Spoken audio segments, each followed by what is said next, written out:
Salve, salve, queridos alunos! Estamos aqui mais uma vez para mais uma aula de História. Eu me chamo Marcílio, esse aqui ao meu lado é Célio, e nós vamos para mais um tema para ser trabalhado hoje. E o tema de hoje é a religião e poder na Idade Média.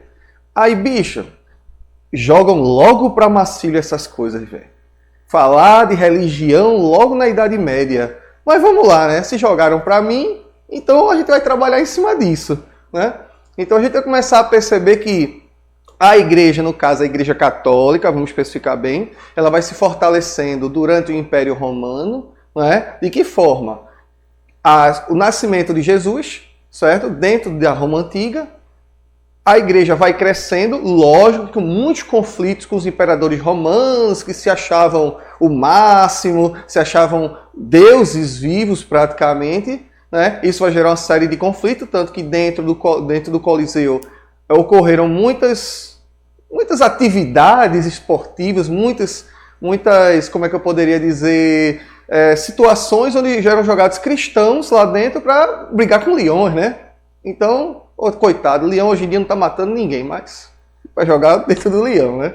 Ele vai brigar com os leões. Então, ela vai começar a crescer durante esse período do Império Romano e até chegar no século IV, onde o imperador Constantino, certo? Ele vai começar a reunir os livros da Bíblia, certo? No concílio de Constança, e a partir daí vai começar toda uma ideia de cristianismo dentro de uma norma. Só que antes, né, se a gente parar para observar, a própria Igreja Católica ela surge pelos apóstolos de Jesus.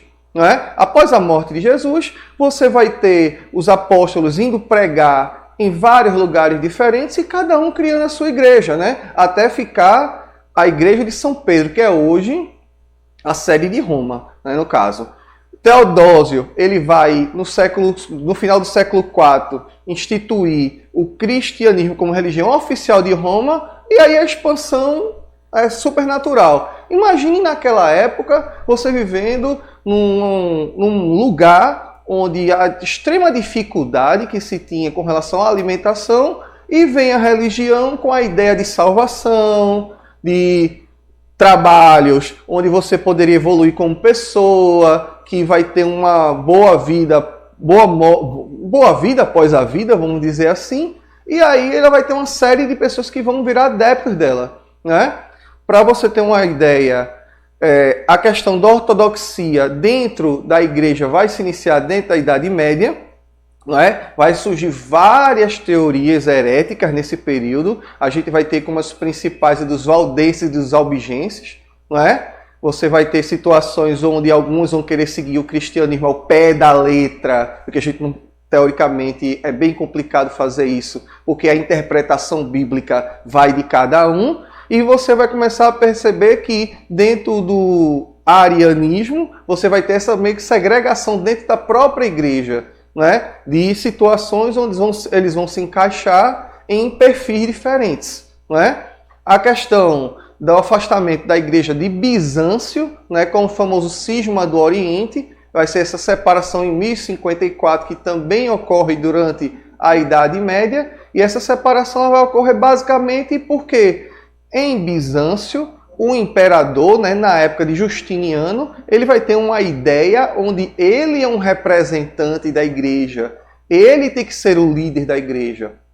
Tanto que em algumas situações, a igreja bizantina e a igreja católica elas vão se separar por ideias, tipo o cesaropapismo, né, que o imperador era também o chefe religioso. Você vai ter a questão que você vai observar de Justiniano, onde ele vai questão de liderar a igreja ortodoxa que vai ser criada, né? Você vai ter também as investiduras que ele vai querer escolher alguns representantes da igreja e por aí vai. Então isso vai provocar essa ruptura. E com relação também ao islamismo, né? Que a gente vai perceber depois, durante as cruzadas, que as diferenças entre muçulmanos e cristãos eram muito grandes. Agora, cada um com um objetivo diferente. Objetivos iguais, né? Porque na hora, no frigir dos ovos, acaba todo mundo querendo melhorar de vida e ter atividades comerciais, né?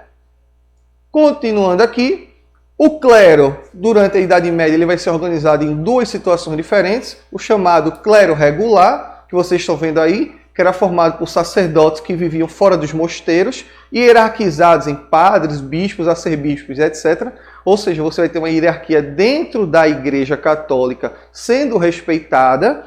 E o clero secular, que era formado pelos sacerdotes que viviam nos mosteiros, né? Que vai obedecer às regras de dentro dos mosteiros. O que vai acontecer? Geralmente você vai ter toda a hierarquia dentro do mosteiro e essas pessoas geralmente não tinham contato com o externo, geralmente estavam ligadas aos monges copistas, né? E outros abates que moravam dentro desses mosteiros. Essas regras religiosas também vão ser futuramente levadas para as escolas. Né? Antigamente as escolas elas eram dentro dos mosteiros, as primeiras universidades vão ser criadas dentro da Igreja Católica, né? E depois elas passam a ser o que a gente chama de universidades, vamos dizer assim, pagãs, né? Vamos dizer assim, pagãs. Eram pessoas de fora da Igreja que vão comandar os centros universitários e algumas outras escolas. Né? O poder da Igreja na Idade Média, meu amigo. A Idade Média vai ser quando a Igreja realmente vai explodir com relação ao poder dela. Não é? Para você ter uma noção, vários imperadores, como Henrique IV da França, que é o caso mais clássico, tinham medo da Igreja. Imagina o imperador da França, o rei da França, no caso não era nem imperador, era rei, o rei da França passar 2, 3 dias na frente do castelo papal para pedir perdão ao Papa, né? Porque senão os reis daquela época, das outras regiões ao redor dele, iam ficar contra ele. Então imagine as humilhações, vamos dizer assim, entre aspas, que esses reis eles faziam para ter esse apoio da Igreja Católica. Mas vamos com calma, a gente vai andando aos pouquinhos, né? Cuidado na hora de interpretar o que eu vou falar, porque você pode imaginar que esse professor aí só faz condenar a igreja, só faz falar mal da igreja. Não estou falando mal da igreja, eu estou falando fatos que aconteceram e aí você vai ter a livre interpretação. Né? Primeiro, a questão de terras dentro da Europa. Para você ter uma noção, a Igreja Católica, em um período da Idade Média, ela começa a jogar uma ideia para as pessoas onde ser rico era pecado. Então, o pessoal que tinha terra, com medo de estar pecando, com medo de ir para o inferno, o que eles faziam? Doavam as terras. Para outras pessoas? Geralmente não. Geralmente eles doavam para a igreja. Sobrou algum dinheiro? De vez de fazer doação à população? Não, fazia doação para a igreja. Aí você vai me perguntar, professor Marcílio, você é contra a doação à igreja? De maneira nenhuma, eu sou totalmente a favor. Mas, nesses casos, a gente tem que entender que isso vai fortalecer o poder que a igreja tinha. Não é? Para você ter só uma ideia básica, de todas as terras do continente europeu, a igreja era dona praticamente de 1/3 dessas terras. Para você ter uma outra noção de absurdo, quase metade das terras cultiváveis da Europa estavam sob domínio da Igreja Católica. Então você imagina o poder que eles tinham naquela época. Não é? O confronto entre a igreja com os monarcas medievais. Frederico II, Henrique IV, só foram alguns casos clássicos de briga entre monarcas e igreja. Não é? Tem a questão que ali a gente vai ver depois, a questão das investiduras, o que era isso? Alguns imperadores, alguns reis, medievais, eles se achavam no direito de escolher até os padres, os bispos, os cardeais de dentro da igreja. Né? E isso aí era um caso de investidura do Papa. Mas o cara era o rei, ele se sentia acima de todo mundo. Então o que vai acontecer? Ele vai simplesmente achar que ele tem esse poder. No caso de Henrique IV, que ficava na região da França, ele teve esse problema e, como eu já tinha dito anteriormente, ele foi lá pedir perdão ao Papa. Né? Então essa questão das investiduras era bem complicado. O celibato. Né? O celibato também é criado dentro da Idade Média, porque até um determinado momento, alguns religiosos poderiam ter famílias. Olha, ele não era casado, mas ele poderia ter uma família. Então o que vai acontecer? Alguns, quando recebiam doações da igreja, eles realmente pegavam uma parte daquelas doações e gastavam com a família dele. Ele está errado? De maneira nenhuma. Porque, teoricamente, como padre, aquilo ali é o trabalho dele. Mas a Igreja Católica começou a perceber que ela poderia estar perdendo perdendo dinheiro, no caso, aí ela vai criar o celibato com essa ideia de que o homem não poderia servir a dois senhores ao mesmo tempo. No caso, a família e a Deus, né? Ele tinha que se dedicar a um ou ao outro. Mas na ideia religiosa de hoje, a gente percebe que nós podemos ter nossa religião e nossa família. Mas naquela época essa ideia foi jogada para que os padres não cometessem esses pecados, né? Lembrando que a gente tem que colocar que o pessoal tem que entender que a gente não pode confundir as coisas. Problemas dentro da igreja hoje não tem nada a ver com antigamente, né? A Concordata de Worms. O que foi a Concordata de Worms? Foi um acordo entre os príncipes alemães e a Igreja Católica, e aí, a partir daí eles teriam o direito de indicar pessoas, né? De colocar pessoas para dentro da igreja, vamos dizer assim. Colocar pessoas para fazer parte desse corpo religioso. Okay? Essa Concordata de Worms a gente não pode nem confundir, porque tem duas, né? A primeira é essa, que é no século XII, e a segunda é no século XVI, com Martinho Lutero, que a gente vai ver em outros momentos, né? Opa, vamos lá. Aqui, pronto. A questão da influência que a igreja tinha nas artes, na educação, nas ciências, como eu estava dizendo. A Igreja Católica ela vai controlar escolas no início. As primeiras escolas vão surgir a partir dos mosteiros, não é? E as universidades também. O que vai acontecer? A igreja cria as escolas e vai ensinar aquilo que ela quer. Muita religião, um pouco de matemática, filosofia, cuidado, quase nunca. Por quê? Porque além de querer controlar o pensamento das pessoas, a Igreja Católica não queria criar pessoas que ficassem contra o pensamento dela. Não é? A ideia básica era essa. Não é? Os cursos superiores eram pouquíssimos. Geralmente era medicina, direito. Depois vão surgir outros cursos, como engenharia. Lembrando, viu, pessoal? A agronomia é um dos cursos mais antigos da história. Né? Se você parar para observar. Desde que o homem descobriu a plantação, existe o agrônomo. Né? A questão da educação como forma de dominação é por causa desse controle que havia, né? Quando vão surgir as universidades leigas ou as universidades pagãs, as escolas leigas ou pagãs, aí você vai ter uma outra visão. O grande problema nessa época é que as bibliotecas, os livros, principalmente greco-romanos, eles eram controlados pela igreja também. Então muitas pessoas não tinham acesso aos livros por causa da Igreja Católica, né? E o surgimento da escolástica, que vai ser um tipo de, vamos dizer, de teoria criada por São Tomás de Aquino, que vai ser muito famoso nesse período, né? A questão dos tribunais da Inquisição, né? Eles serviam para quê? Para julgar as heresias. O que era heresia? O que era o cara ser herege? Herege era o cara não seguir de acordo com a Igreja Católica. Todo mundo que pensasse ao contrário era chamado de herege. Para você ter uma ideia, nesse Tribunal do Santo Ofício, que era apoiado pelos monarcas, para dar uma validação, vamos dizer assim, de julgamento, ele vai ter até, para vocês observarem aí, então você vai ter milhares de pessoas que foram condenadas por motivos bestas, né?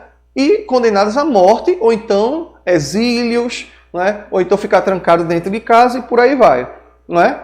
A questão da mudança da sede da Igreja Católica foi o que a gente chama de cisma do Ocidente. No século XIII, a Igreja Católica Francesa vai entrar em conflito com a Igreja Romana e eles vão querer que a sede do papado vá para a França. Então, os próprios franceses nomeiam um papa.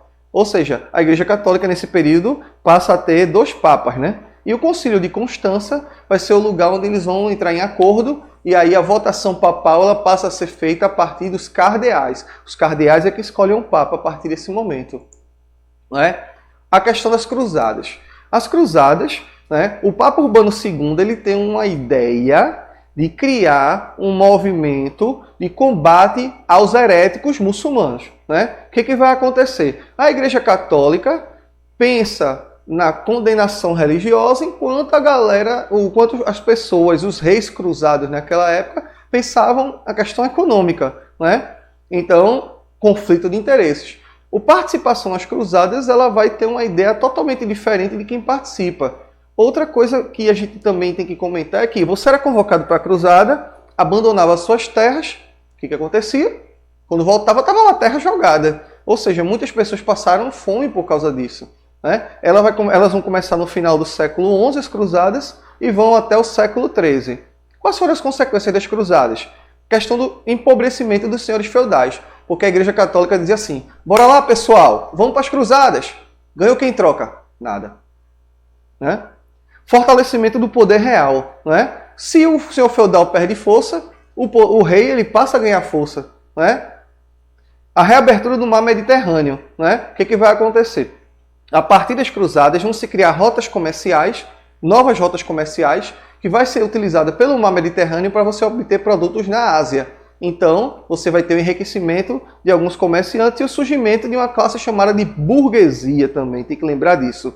E a questão do contato com os povos asiáticos, que vai gerar uma nova ideia com relação a essa questão cultural. Né? Os muçulmanos eles guardaram muitos livros greco-romanos e isso vai ajudar, né, na volta desses livros para os europeus. Nesse mapa aqui você vai encontrar as cruzadas. Né? Para você ter uma noção, como está mostrando o mapa aqui, você vai perceber que ela passa tanto por terra, né, como por mar. Só que a gente começa a perceber que ela tem praticamente o mesmo destino, né, na Ásia. Elas praticamente vão se guiar até o que a gente chama aqui na cidade de Antioquia. Né? Você vai perceber que quase todas vão ligar aquilo ali. Mas todas as regiões europeias participaram das cruzadas. Ok, pessoal? Espero ter ajudado vocês de alguma maneira. Faz o famoso cococô, que é o compartilha, curte e comenta. Né? Faça o seguinte também, dê um like aqui, assine o nosso canal para que a gente possa ter mais adeptos e essa mensagem possa chegar mais longe. Um mini core para vocês, para você também que sabe para que eu estou mandando. E, mais uma vez, tchau, tchau, pessoal!